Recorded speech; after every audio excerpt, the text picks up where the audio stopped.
കണ്ണിൽ വെള്ളം നിറക്കല്ലടി. ഞാൻ ഒരു തമാശ പറഞ്ഞാലും ഇതൊക്കെ ഒരു തമാശ ആയിട്ട് എടുക്കണ്ടേ? എന്താ ഇങ്ങനെ? എന്തായാലും എന്റെ പണി നടക്കട്ടെ.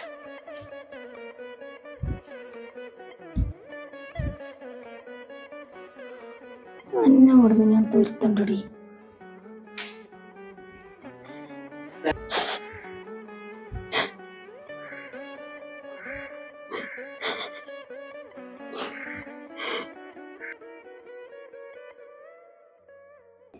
ആദിസേ, ആദി,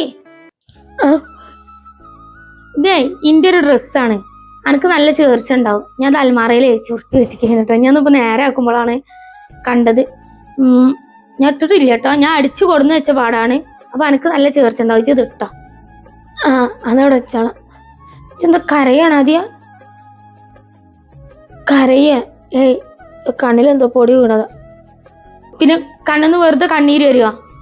അന്നെ ആരെന്തേലും പറഞ്ഞോ? ഇല്ലില്ല, ഞാൻ ഈ അൽമാറ നേരാക്കിയെന്നടി. അപ്പൊ എന്തോ കണ്ണിലെന്തോ പൊടി വീണതാണ്. ആദ്യ ഈ കളിക്കാതെ കാര്യം പറ. അന ഷെറിത്ത് എന്തേലും പറഞ്ഞോ? അല്ല, ഷെറിത്തൊന്നും പറഞ്ഞിട്ടില്ല. ഈ വായ എല്ലാ ഡ്രസ്സോടെ വെച്ചാളാ ഞാൻ ഇട്ടോണ്ട്. എടി ഇന്ദു അവസലിക്ക് നല്ല ഫ്രണ്ട്സാല്ലേ? ഇന്ദു വഴിയാണില്ലേ ഇന്നെ കല്യാണം നോക്കിക്കണത്? ഇന്ദു ചേച്ചിയാണ്. അതിനിപ്പോ എന്തത്ര വലിയ പ്രശ്നോ? എടി ഒരു സാധാപ കല്യാണാണ് ഇന്റത്. സാധാപ കല്യാണ? എന്റെ ജീവിതം അങ്ങനെ ആയപ്പോ എന്റെ അഫ്സലിക്ക ഇന്നൊരു സാധാപത്തിൽ കല്യാണം കഴിച്ചത് ആണ് റീനു. അപ്പൊ ഷെറിത്ത് എന്തോ അന്ന് പറഞ്ഞിട്ടുണ്ട്. ഞാൻ കാണിച്ചു കൊടുക്കാം. ഷെറിത്ത് പറഞ്ഞല്ലടി, ഞാൻ ചോദിച്ചത് തന്നെ ഉള്ളു. ഒന്ന് നിർത്ത ആദ്യം. അന്നെ ഇവിടെ സഹതാപതി കെട്ടിക്കൊടുന്നാണെന്ന് ആരെ പറഞ്ഞത്? ഇച്ചിങ്ങനെ ഇനി ഇവിടെ പലതും കേൾക്കേണ്ടി വരും. കാരണം ഞാൻ ഒന്നും ഉണ്ടായിട്ട് പറയല്ല. എന്റെ ഉമ്മ ആയാലും എന്റെ ഉമ്മാനെക്കാട്ടും ഡേഞ്ചറാണ് ഷെറി. അവൾക്ക് അഹങ്കാരം തലക്ക് പിടിച്ച് നടക്കാണ്. ഈ ഇത്ത് പറഞ്ഞ ഓരോ വാക്കും കേട്ട് ഇങ്ങനെ കരഞ്ഞപ്പോഴോ ഈ കണ്ണീരൊക്കെ ഒന്ന് തുടച്ചാ ചെറിയ പൈത മക്കളെ മാരിക്ക്. എടി എൻ്റെ കക്ക് ചേർന്ന പെണ്ണല്ല ഞാൻ. അന്നേ പറഞ്ഞതാണ് എൻ്റെ കാനോട് കല്യാണം വേണ്ടെന്നുള്ളത്. ഇനിയിപ്പോ സാധാപ കല്യാണമാണ്. ഇജ്ജ് ഇവിടുന്ന് ഇറങ്ങി പോവാൻ നിൽക്കണേ.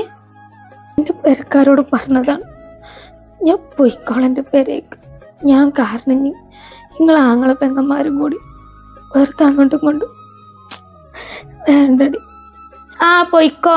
എന്നിട്ട് പോയിട്ട് അവിടെ ഉള്ളേ അമ്മാനാണ്ട് കണ്ണീര് കുടിപ്പിച്ചോ. അവന്റെ കാര്യം എനിക്ക് അറിയാത്തതൊന്നല്ല. അവന്റെയും ഉമ്മാന്റെയും എല്ലാരും കണ്ട് കണ്ണീര് കുടിപ്പിച്ചോ. ആദ്യ എടി ജീവിതത്തിൽ പലതും തരണം ചെയ്യണോ? ഞാൻ എൻ്റെ നാത്തൂനായിട്ടല്ല, എൻ്റെ ബെസ്റ്റ് ഫ്രണ്ടായിട്ടാണ് ഞാൻ പറഞ്ഞു തരുന്നത്. എൻ്റെ ഷെറിത്താന്ന് പറഞ്ഞിട്ടുണ്ടെങ്കിൽ അഹങ്കാരം പിടിച്ച സാധനമാണ്. അവൾ ഇങ്ങനെ തന്നെ എല്ലാവരോടും പെരുമാറുള്ളൂ. സ്വന്തം ചോര എന്തൊക്കെ പറയലുണ്ടെന്ന് അറിയാം എനിക്ക്. റീനു അതല്ല റീനു, എന്നോട് പറഞ്ഞെന്നാൽ മനസ്സിലാവില്ല. ഷെറിക്കുള്ളത് ഞാൻ കൊടുത്തോളാം. പിന്നെ കന്നോട് ഒരു കാര്യം പറയാനുള്ളത്, ഇതിന്റെ പേരില് ഈ അഫ്സലിക്കും കൂടി പ്രശ്നം ഉണ്ടാക്കാൻ നിൽക്കരുത് കേട്ടോ. അഫ്സലിക്ക് എന്നെ സാധാപ കല്യാണം ഒന്നും കഴിച്ചതല്ല, എന്നെ ആത്മാർത്ഥമായിട്ട് സ്നേഹിച്ച് കല്യാണം കഴിച്ചതാണ്. ആ വിഷയം എന്നോട് പറഞ്ഞിട്ടില്ല. സംഭവം ശരിയാണ്. ഇന്ദു ചേച്ചിയാണ് ഈ കല്യാണം നടത്തിക്കണെന്നുള്ളത് എന്നോട് പറഞ്ഞിട്ടില്ല. ഇന്ദു ചേച്ചി വഴിയാണ് എന്നുള്ളത്. അത് എന്ന് വെച്ചിട്ടുണ്ടെങ്കിൽ തെറ്റ് തന്നെയാണ്. പക്ഷെ അഫ്സലിക്ക് സാവധാനം പറയാ കരുതിയിട്ട് തന്നെയായിരുന്നു. ഈ അതിനെ ചൊല്ലിങ്ങാണ്ട് നിങ്ങൾ തമ്മിലുള്ള ഈ നല്ല ഒരു ഇതുണ്ടല്ല, അത് ഇല്ലാതാക്കല്ലേ ദയവ് ചെയ്തിട്ട്. പിന്നെ ആദ്യം ഇക്കൊരു കാര്യം പറയാനുള്ളതേ, എന്നോട് ഷെറിത്തൊന്നും പറഞ്ഞിട്ടില്ല. ഞാൻ പറഞ്ഞില്ലേ, ഞാൻ പറഞ്ഞതാണ് എന്നോട്. നീ വെറുതെ ഈ ചെറുത്താനോട് ഓരോന്നും പറയല്ലേ. ദയവ് ചെയ്ത് എന്നെ ചെല്ലിക്കാണ്ട് നിങ്ങൾ ഈ പെരയിൽ ഓരോ പ്രശ്നം ഉണ്ടാക്കല്ലേ. പിന്നെ ആദ്യം എന്നോട് വേറൊരു കാര്യം പറയാണ്ട്, ജീവിതം എൻ്റെയാണ്. മറ്റുള്ളവർ പലതും പറയും. ഈ കുരക്കണ ആൾക്കാരെ എന്നും കുരച്ചിങ്ങാണ്ട് നിൽക്കും. അല്ലാതെ എൻ്റെ ജീവിതം മറ്റുള്ളവർക്ക് പന്ത് തട്ടി കളിക്കാൻ കൊടുക്കരുത്. എന്നോട് ഞാൻ മിനിയാന്ന് പറഞ്ഞു, ഇന്നലെ പറഞ്ഞു, ആരെങ്കിലും എന്തെങ്കിലും പറയാന്നുണ്ടെങ്കിൽ മുഖത്ത് നോക്കി നല്ലോണം പറയണം എന്നുള്ളത്, നല്ല മറുപടി പറയണം എന്നുള്ളത്. ഈ ഇങ്ങനെ കരയാന്നുണ്ടെങ്കിൽ പൊട്ടത്തി കാലാകാലം ഇങ്ങനെ കരയേണ്ടി വരും. അത് മനസ്സിലാക്ക്. ഇതൊരു സാധനം. ഇത്രയും കാലം രണ്ടാം ഘട്ടം എന്നുള്ള പേര് മാത്രം കേട്ടാൽ മതി. ഇതിപ്പോ ഒരാൾ ചവച്ചരിച്ച് ഒഴിവാക്കി.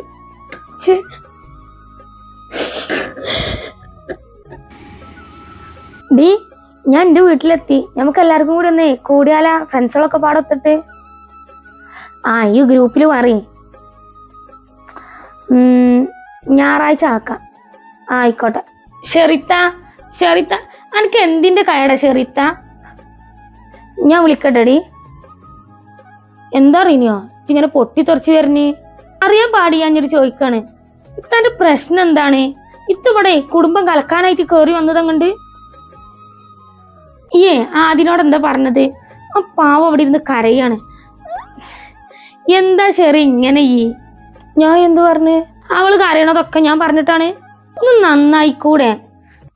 ഇങ്ങനെ എന്തെങ്കിലും ഇവിടെ നിക്കണ്ട, പോയാ മതി ഇവിടുന്ന്. ഇതറിഞ്ഞ അവള് വന്നു കയറിയ പെണ്ണാണ്. പക്ഷെ ഞാനും ചോരയാണ്. അവളെ പേര് പറഞ്ഞാണ്ട് എന്നോട് വെറുതെ പ്രശ്നത്തിൽ വരാൻ നിക്കണ്ട കേട്ടോ. എനിക്കത് നല്ലതിനല്ല. ഞാൻ എന്ത് പറഞ്ഞത്? അവൾ ആദ്യത്തെ കല്യാണത്തിനെ കുറിച്ചിട്ട് ഞാൻ എന്തെങ്കിലും പറഞ്ഞോ? ഞാൻ ഇവിടുന്ന് പോവാൻ പറയും. ആരാടി ഇത്? ഇന്ത്യയും കൂടി പെരേടി. കുറെ ദിവസമായല്ല എനിക്ക് അങ്ങനെ എനിക്ക് ചാടനേടി. എൻ്റെ ആ മാപ്പിൾക്ക് അത്യാവശ്യത്തിനുണ്ട്. എന്നെ കെട്ടിച്ചിരിക്കണതേ നല്ല ഹൈ ലെവൽക്കാണ്. അല്ലാതെ എൻ്റെ ആങ്ങളെ പെണ്ണെട്ടി കൊടുത്ത മാർക്ക് ഒത്ത ഉപയോഗിച്ച മറ്റൊരു ചെണ്ടിനല്ല. നിങ്ങളോട് വെറുതെ പറയിപ്പിക്കാൻ നിൽക്കണ്ട അറിഞ്ഞോ? എന്റെ ദേഷ്യം എനിക്കറിയാലാ. അതല്ലെങ്കിലേ ഞാൻ കാലം ചെറുപ്പം മുതൽ കേൾക്കൽ നടത്തിയതാണ്. ഇത് ഇന്റെ പേരയാണ്. ഞാൻ ഒരു കാര്യം പറഞ്ഞിട്ടെ, എനിക്ക് മാത്രമല്ല ഈ പേരയിൽ അവകാശം. എനിക്കും അവകാശമുണ്ട്, അഫ്സലിന് അവകാശമുണ്ട്. അതേപോലെ അഫ്സൽ കെട്ടിക്കൊടുത്ത ആ പെണ്ണിന് അവകാശമുണ്ട്. എല്ലാന്നും ഇതൊന്നും നന്നാവൂല. എൻ്റെ തൊള്ളിന്ന് പോണ പോക്കും ഇതുണ്ടല്ലോ, അത് ഇച്ചൊക്കെ അനുഭവിച്ചേ തീരുള്ളൂ. അത്രേ ഞാൻ പറയണുള്ളൂ. ഒരു വൃത്തിയുടെ സ്വഭാവം. അഹങ്കാരം ഒന്ന് കുറക്ക്. കൂടുതൽ അഹങ്കരിക്കല്ലോ കേട്ടോ. പടച്ചോന് തന്നെ ഒരാള് മുകളിലുണ്ട്. കൂടുതൽ അഹങ്കരിച്ചിട്ടുണ്ടെങ്കിലേ ഒന്നാകെ പൊട്ടിച്ചാടും. ഞാൻ അങ്ങോട്ട് വന്നതും നിക്കണോന്ന് ഇഷ്ടമല്ലാന്നുണ്ടെങ്കിലേ അങ്ങോട്ട് സഹിച്ചാൻ പറയാൻ നാത്തൂനോട്. ഇത് ഇന്റെ പേരെയാണ്. കൂടുതൽ അഹങ്കരിച്ചിട്ടുണ്ടെങ്കിലേ ഒന്നാകെ പൊട്ടിച്ചാടും. ഞാൻ ഒന്ന് പറഞ്ഞു നോക്കട്ടെ. അന്ന അളിയൻ ഇന്നനാണ്ട് ഒഴിവാക്കി വിചാരിച്ചോ, നാളെ വേറൊരുത്തന്നെ എന്നെക്കൂടെ ഇവിടെ എല്ലാവരും കെട്ടിപ്പിക്കും. എൻ്റെ സ്വഭാവം വെച്ചുകാണ്ടേ എല്ലാരും കൂടി കെട്ടിപ്പിക്കാവൂല. ഒരുത്തന്റെ കൂടെ ചാടിപ്പോവും. അതാണ് എൻ്റെ സ്വഭാവം. എന്തോ ഇനി ചാടിപ്പോവും, എന്നെ കെട്ടിക്ക. ഇനി പളിയൻ എന്നെ ഒഴിവാക്കാതിരിക്കട്ടെ. എൻ്റെ സ്വഭാവം വെച്ചുകാണ്ട് മുഖ്യവാറുപ്പെടുത്തുണ്ടാവും. അതേടി ഇക്ക് അഹങ്കാരം തന്നെയാണ്. അനക്കെന്തിയെ ചെന്ന് പോ അവിടുന്ന്. എന്നിട്ട് ഞാൻ ഒന്ന് ചോദിച്ചു നോക്കട്ടെ. അവിടെ ചെന്നിട്ട് എൻ്റെ നാത്തു എന്നോട് പറയണം ഒരാൾ ഉപയോഗിച്ച് ചണ്ടില്ലെന്ന് വെച്ചിട്ടുണ്ടെങ്കിൽ ഇത് എന്ത് മറുപടി പറയും? അന്ന് എനിക്ക് എന്തോ എത്രത്തോളം വേദന ഉണ്ട്. ആ വേദന ഇന്നിപ്പോ പറഞ്ഞതിനുള്ളത് കേട്ടോ. അഹങ്കാരേ ഒന്ന് കുറച്ചാളാ. ഒന്ന് പോ റിന. എന്നോട് കൂടുതൽ വർത്താനം പറയാല്ലേ റിന? എനിക്കറിയാലോ, എനിക്ക് ദേഷ്യം വന്നിട്ടുണ്ടെങ്കിൽ ഞാൻ സ്വന്തം അഞ്ചത്തിയാണോ ഇമ്മയാണോ ഇപ്പയാണോ നോക്കൂല. ഞാൻ പറഞ്ഞില്ലാന്ന് വേണ്ട. വെറുതെ എന്നെ ദേഷ്യം പിടിപ്പിക്കണ്ട. ഞാൻ ആ പെൺകുട്ടിനോട് ഒന്നും പറഞ്ഞിട്ടില്ല. പടച്ചൻ വലിയവനാണെങ്കിൽ ആദ്യനോട് പറഞ്ഞതിനൊക്കെ അനുഭവിക്കും മോളെ. ഞാനാണ് പറഞ്ഞത്. ഇക്ക് അന്നെക്കാടി നന്ന എത്ര ആദ്യം സ്വന്തം ചോരയാണ് പോലും. പിന്നെ ഇഞ്ഞാറ്റ് ജാതിനെ മെക്കട്ട് വല്ലതും കയറാൻ പോയിട്ട് വല്ല നാത്തും പോരോ എന്തെങ്കിലും എടുക്കാനാണ് അതിന്റെ ഭാവം എന്നുണ്ടെങ്കിൽ ഞാൻ പറഞ്ഞില്ലാന്ന് വേണ്ട. വേറൊരു സ്വഭാവം അറിയേണ്ടി വരും കേട്ടോ. പിന്നെ വേറെ ഇതിപ്പോ ഇങ്ങനെ നിനക്കുണ്ടാവും. ഞാനിപ്പോ എങ്ങനെ അതിനെന്താ ഇഷ്ടപ്പെടാൻ കാരണം എന്നുള്ളതില്ലേ, ഇന്നെ പോലെ ഒരു പെണ്ണാണ് അത്. അതന്നെ ഞാൻ അതിനെ ഇഷ്ടപ്പെടാൻ കാരണം. പിന്നെ നിങ്ങൾ ഈ പഴയ കാലത്തെ പോലത്തെ ചിന്ത ഉണ്ടല്ലോ, അങ്ങനത്തെ ചിന്താഗതി എനിക്കില്ല. എനിക്കെല്ലതും നേരെ പോന്നാണ് ട്ടാ. ഇപ്പൊ പുറത്തുനിന്ന് ഇങ്ങോട്ട് വരട്ടെ, അനക്കുള്ളത് ഞാൻ കാണിച്ചു തരട്ടാ. പാനോട് തന്നെ പറഞ്ഞിട്ട് കാര്യം. ഞാൻ അനുഭവിക്കുമ്പോഴേ ലേശ അനുഭവം അനക്കങ്ങോട്ട് തരണ്ടി കൊട്ടയിലാക്കി വന്ന് വാങ്ങിക്കൊണ്ടേക്കൊണ്ട് ഒന്ന് പോവെണ്ണ അവിടുന്ന്. ഇല്ല സ്വന്തം അഞ്ചത്തി ആണല്ലോ ഞങ്ങളുടെ പെണ്ണുങ്ങൾക്ക് കൂട്ടം കൊടുക്കുന്നത്. എല്ലായിടത്തും വേട്ടത്തി അഞ്ചത്തിയും ഒറ്റ കട്ടേക്കാല. ഈ പെരയിൽ മാത്രം ചീഞ്ഞ സ്വഭാവമാണ്.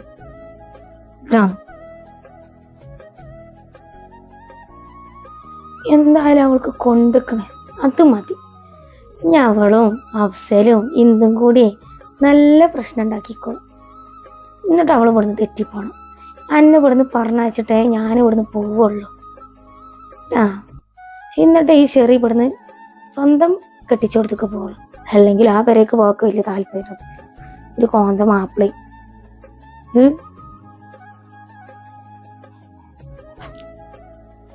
നല്ല രസം. ഇനി അഫ്സല് വന്നാണ്ടാവും നല്ല യുദ്ധം.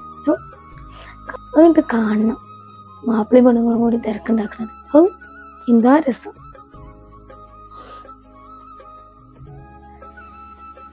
നന്ദൂനൊന്ന് വിളിച്ചു നോക്കിയാലോ? നന്ദു ഇനി അവിടെ നിങ്ങളുടെ റിട്ടേൺ പോന്നോ? ഹോസ്റ്റലിൽ എത്തിയോ? ഹോസ്റ്റലിൽ എത്തിക്കണേ അവൾ എനിക്ക് വിളിക്കേണ്ടതാണല്ലോ. ഇതിപ്പോൾ വിളിയൊന്നും കണ്ടും ചെയ്തില്ല. നിച്ചുവിൻ്റെ വീട്ടിലത്തെ അവസ്ഥ എന്താണോ? എന്തായാലും ഒന്ന് വിളിച്ചു നോക്കട്ടെ.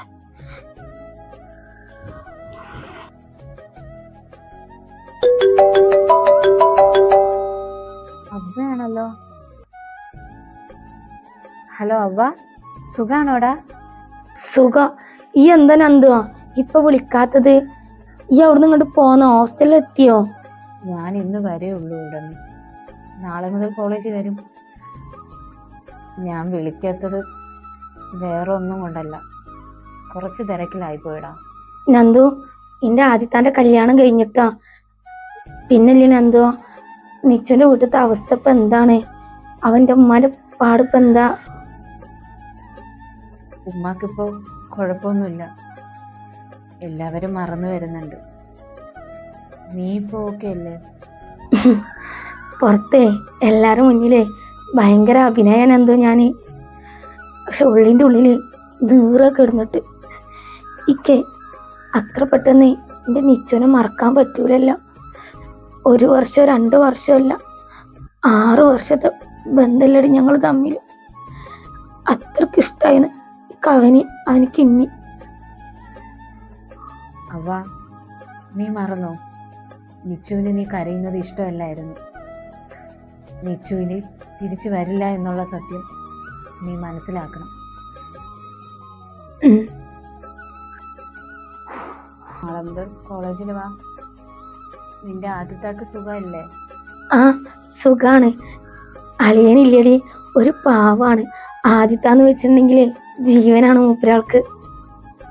പാവം, ഒരുപാട് അനുഭവിച്ചല്ലേ. ഞാൻ വയ്ക്കട്ടെ, നമുക്ക് നേരിട്ട് സംസാരിക്കാം. ഓക്കെടാ, എന്നാ നാളെ കോളേജിൽ നിന്ന് കാണാം.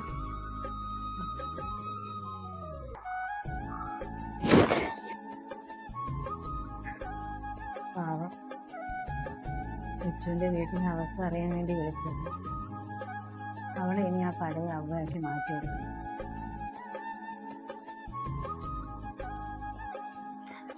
മോളാവ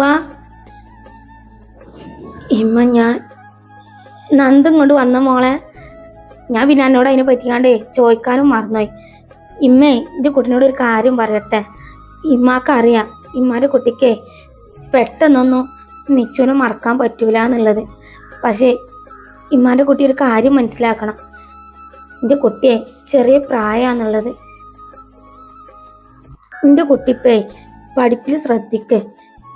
എൻ്റെ കുട്ടിക്ക് അതാ നല്ലത്. പിന്നെ മോളെ, നമ്മളിപ്പോൾ നിച്ചുവിൻ്റെ വീട്ടിൽ പോവാനും നിച്ചുവിൻ്റെ വീട്ടിലത്തെ ഓരോ കാര്യങ്ങൾ ശ്രദ്ധിക്കാനും അവൻ്റെ ഉമ്മാൻ്റെ കാര്യം ശ്രദ്ധിക്കാനൊന്നേ പാടില്ല മോളെ. മോളമ്മ പറഞ്ഞതൊന്ന് കേൾക്ക്. നിച്ചുവിനും ആൻറ്റിയും കല്യാണം കഴിഞ്ഞിട്ടില്ല. നിങ്ങൾ തമ്മിൽ ഇഷ്ടത്തിലായിരുന്നു, അത് ശരിയാണ്. പക്ഷെ നിങ്ങൾ തമ്മിൽ കല്യാണം കഴിഞ്ഞിട്ടില്ല. അവൻ്റെ പെരക്കാർക്ക് ഇപ്പോൾ ഇൻ്റാളെ ഒരു അന്യ പെണ്ണാണ്. മനസ്സിലായില്ലേ? ഇമ്മ പറഞ്ഞതിൻ്റെ പൊരുൾ എന്താന്നുള്ളത് ഉമ്മാൻ്റെ കുട്ടിക്ക് മനസ്സിലായില്ലേ? ഇമ്മാൻ്റെ കുട്ടി ഇങ്ങനെ ഓരോട് നിച്ചുവിൻ്റെ വീട്ടിലത്തെ അവസ്ഥയും ഇതൊന്നും വിളിച്ച് ചോദിക്കണതേ നന്ദുവിനും ഉമ്മാൻ്റെ കുട്ടീനും മനസ്സിലാവും. പക്ഷെ പുറത്തത്തെ ഒരാൾക്ക് കാണുമ്പോഴേ അത് മനസ്സിലാവൂല മോളെ. ഇമ്മാൻ്റെ കുട്ടി എന്തെങ്ങനെയൊക്കെ ചെയ്യണമെന്ന് മറ്റുള്ളവർ പറയുള്ളൂ. എൻ്റെ കുട്ടി ഇപ്പം ചെയ്യേണ്ടത് എന്താണെന്നറിയോ? പഠിപ്പിൽ ശ്രദ്ധിക്കുകയാണ്. നിച്ചുവിൻ്റെ ഉമ്മാക്കേ പഠിച്ചവന് ഒരു ഉറപ്പ് കൊടുത്തിട്ടുണ്ടാവും. എൻ്റെ കുട്ടി അവൻ്റെ കാര്യം ആലോചിച്ചിട്ടും അവൻ്റെ പെരയത്തെ കാര്യം ആലോചിച്ചിട്ടും ബേജാറാവണ്ട. നിങ്ങൾക്ക് രണ്ടാൾക്കും ഒരുമിക്കാനുള്ള വിധി പഠിച്ചവൻ തന്നിട്ടില്ല. വിധിനെ വൈക്കണ്ട് വിടുക, അതാണ്. അല്ലാതെ അതും ആലോചിച്ചങ്ങാണ്ട് കരഞ്ഞിട്ടും ഒന്നും കാര്യമില്ല. ഇമ്മാൻ്റെ കുട്ടി ഇപ്പോൾ നന്ദുവിനോട് പറഞ്ഞത് കേട്ട് ഞാൻ അഭിനയിക്കുകയാണ് ഞങ്ങളെ മുന്നിലെന്നുള്ളത്. ഇക്കും ആദിക്കും എല്ലാവർക്കും അറിയാം ഇത് ഞങ്ങളെ മുന്നിൽ അഭിനയിക്കുക എന്നുള്ളത്. ഞങ്ങൾ അത്ര പൊട്ടന്മാരും ഇമ്മാൻ്റെ കുട്ടീനെ മനസ്സിലാക്കാത്ത ആൾക്കാരൊന്നും അല്ലല്ലോ. ഇമ്മ പറഞ്ഞതിൻ്റെ പൊരുൾ എന്താന്നുള്ളത് ഉമ്മാന്റെ കുട്ടിക്ക് മനസ്സിലായില്ലേ? എൻ്റെ കുട്ടി ചെറിയ കുട്ടിയല്ലല്ലോ, എല്ലാ കാര്യങ്ങളും മനസ്സിലാക്കാനുള്ള പക്വത ഉണ്ട് എന്നാണ് എൻ്റെ 2 മക്കൾക്കും ആ ഒരു വിശ്വാസം ഉമ്മാക്കുണ്ട്. ഇമ്മാന്റെ കുട്ടിയെ ആദ്യത്തെ ഒന്ന് വിളിച്ചിട്ടില്ല, ഒന്ന് അങ്ങോട്ട് വിളിച്ചു നോക്ക്. ഞാൻ രാവിലെ കുറേ ഓളെ ഫോണൊക്കെ അടിച്ചു നോക്കി, ഓള് ഫോൺ എടുക്കണില്ല. ഒന്ന് വിളിച്ചു നോക്ക്, വിളിച്ചിട്ട് എടുക്കുകയാണെങ്കിൽ എനിക്ക് കാട്ടിട്ടാ, അടുക്കളയിലുണ്ട്.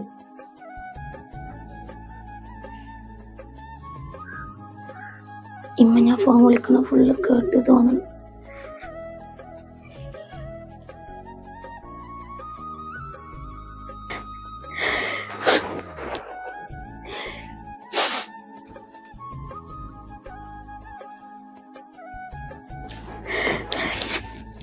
നീ എന്താ കരയുന്ന ആദി?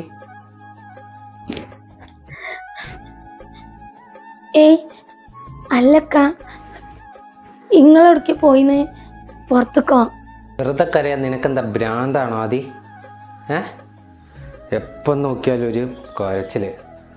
മനുഷ്യന് ദേഷ്യം വരുന്നുണ്ട് കേട്ടാ. ഇക്ക, നിങ്ങളിങ്ങനെ ദേഷ്യപ്പെടാൻ മാത്രമേ ഞാൻ എന്താ ചെയ്തത്? ശരി പറഞ്ഞ് മിണ്ടരുത് നീ. ആരെന്ത് പറഞ്ഞാലും ഇങ്ങനെ മോങ്ങാനെ നിനക്കറിയോ? തിരിച്ചൊന്നും പറയാൻ അറിയില്ലേ? നീയൊക്കെ ഏത് ലോകത്താ? ആരെങ്കിലും അത് പറയുന്ന കേട്ട് മോങ്ങാൻ. തന്നോട് ഞാൻ കല്യാണം കഴിഞ്ഞ അന്ന് തന്നെ കാര്യങ്ങളൊക്കെ പറഞ്ഞല്ലേ, എന്നിട്ടും തനിക്കൊന്നും മനസ്സിലായില്ല. എൻ്റെ റിനുവിൻ്റെ അത്ര പോലും വിവരം തനിക്കില്ലല്ലോ. വിവരമില്ലാഞ്ഞിട്ടല്ലക്ക, ശരി എൻ്റെ മുന്നത്തെ മാരേജിനെ പറ്റിയിട്ടുള്ള ഓരോ കുത്തുവാക്കുകളും ഞാൻ ഇക്കാനോട് പറയാൻ പറ്റൂല. അങ്ങനത്തെ വാക്കുകളാണ് അവൾ എന്നോട് പറഞ്ഞത്. അതൊക്കെ പറഞ്ഞപ്പോൾ സത്യം പറഞ്ഞ ഇക്കിപ്പോൾ തോന്നുകയാണ് ഈ മാരേജ് വേണ്ടായിരുന്നു എന്നുള്ളത്. നിനക്കെന്താ ആദി തീരെ വിവരല്ലേ? അത് തന്നെ അവർക്കും വേണ്ടേ? നിന്നെ ഓരോരോ കുത്തുവാക്ക് പറഞ്ഞ് വേദനിപ്പിച്ചിട്ട് നീ ഇവിടെ നിന്ന് അങ്ങ് ഇറങ്ങിപ്പോണം. അതിനാണ് ഉമ്മയും ചെറിയ ഇങ്ങനെ കുത്തുവാക്ക് പറയുന്നത്. നിനക്കതുപോലും ചിന്തിക്കാനുള്ള വിവരമില്ലേ? എൻ്റെ പൊന്നാദി, നിന്റെ ഒന്ന് പറഞ്ഞ് രണ്ടാമത്തെ തന്നെ കരച്ചിലൊന്ന് നിർത്ത്. ഞാൻ കേട്ടത്തിലുള്ള ആദ്യം ഇങ്ങനെ ഒന്നല്ലല്ലോ, നല്ല സ്ട്രോങ് ആണല്ലോ. ഇതിപ്പോ കണ്ണീർ സീരിയൽ നായികനെ പോലെ എപ്പോഴും കരഞ്ഞോണ്ട്. ഇക്ക പറഞ്ഞ പോലെ ഞാൻ അത്രക്ക് സ്ട്രോങ് ഒന്നല്ല, പിന്നെ കണ്ണീര് നായിക്കൊന്നല്ല. എന്നെ കുറിച്ചിട്ടുള്ള എല്ലാ കാര്യങ്ങളും നിങ്ങളോട് എന്ത് പറഞ്ഞിക്കണില്ലേ? അതാണ് നിങ്ങൾ മുന്നേ എന്നോട് പറഞ്ഞിരുന്നത്, അതിനെ പറ്റിയിട്ടൊക്കെ എല്ലാം അറിയാന്നുള്ളത്. 2 ആളും കൂടി എന്നെ പറ്റിക്കായിരുന്നു. നിങ്ങൾ 2 ആളും ചെറുപ്പം മുതലേ നല്ല ഫ്രണ്ട്സ് ആയിരുന്നില്ലേ? വിളിക്കുന്നുണ്ട് ഞാൻ അവൾക്ക്. പറ്റിച്ചിട്ടൊന്നുമില്ല, എല്ലാം സാവധാനം പറയാന്ന് വിചാരിച്ചിട്ടാ. അപ്പോഴൊക്കെ എൻ്റെ പെങ്ങൾ വന്നിട്ട് എല്ലാം നിന്നോട് ഇത് പറയുന്നത് ഞാൻ വിചാരിച്ചോ? ഓ, വലിയ കാര്യമായി പോയി. ഇങ്ങനെ ഇരുന്ന് കരയല്ലടോ, നല്ല സ്ട്രോങ് ആവ്. അങ്ങനത്തെ ആദിനാ എനിക്കിഷ്ടം. ഇക്ക പറഞ്ഞ പോലെ അല്ലക്ക, ഓരോന്ന് കേൾക്കുമ്പോഴേ സങ്കടാവുകയാണ്. അത് നമ്മളെ മുഖത്ത് നോക്കി പറയുമ്പോഴേ ഇക്ക സഹിക്കണില്ല. അല്ലാതെ ഞാനൊന്ന് പറഞ്ഞ രണ്ടാമത്തേനെ കരയണ പെണ്ണൊന്നുമല്ല. ഇനിക്ക നോക്കിക്കോ, ഞാനേ നല്ല സ്ട്രോങ് ആവും. ഇതുവരെ കണ്ടേ അതിനല്ലേക്കാരം ഇക്ക ഇനി കാണല്. പറഞ്ഞത് വല്ലതും നടക്കോ? ഒന്ന് പോക്കാം, നടക്കും. നോക്കിക്കോ, ഇനി ഇക്കന്നെ പറയും ആദ്യം എൻ്റെ ഈ സ്വഭാവമൊക്കെ എവിടെയിരുന്നു എന്നുള്ളത്. പിന്നെ ലാസ്റ്റ് എൻ്റെ സ്വഭാവം മാറിയതിനെ കുറിച്ചിട്ട് എന്നോടന്നെ ദേഷ്യപ്പെടാൻ ഞാൻ മതി. എനിക്കത്രേ ഉള്ളൂ.